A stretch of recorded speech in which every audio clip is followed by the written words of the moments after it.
Smart savings and value pack stays ng Airbnb ba ang hanap mo? Tara, sulit dito.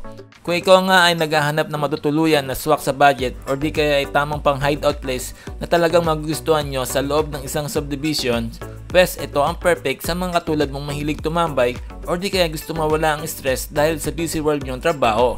Introducing Hideout Airbnb, located inside the First Park Homes at Pandi, Bulacan.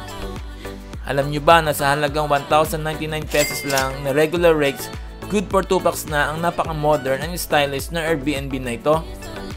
10 to 15 minutes lang nga pala siya kung kayo ay manggagaling sa Walter Mall Santa Maria at 40 to 45 minutes naman from Trinoma Mall.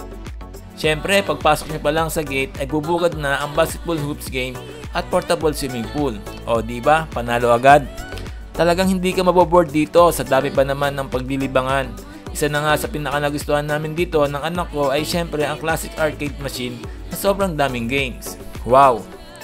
Pwede rin nga pala kayo dito mag-video okay, manood ng Netflix at mag-guitar. Take note, may pa-free wifi din siya. Syempre, kumpleto din ang mga gamit dito. May ref, microwave, rice cooker, gas stove at iba pa na pwede nyong gamitin.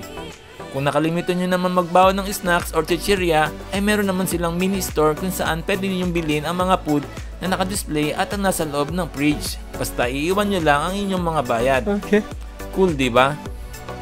Non-aircon nga pala ang pinaka-living room dito, pero meron naman silang dalawang electric fan na pwede nyong gamitin kung kayo naiinitan or while watching or playing.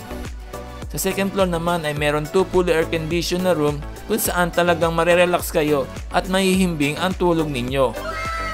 Nga pala, pet-friendly na din siya. Tahimik ang lugar, may libreng parking at CCTV camera for your security. Nice! Papahuli ba ang ating tropa? Siyempre, kami nga ay bumili na lang ng food at nagkantahan para mas napasarap ang aming pag-stay sa astig na place na ito. Ang Hideout Airbnb ay tumatanggap din ng short-term at long-term stays na swak sa budget nyo. For further inquiries or booking, please follow and contact them through their social media page. Salamat and God bless!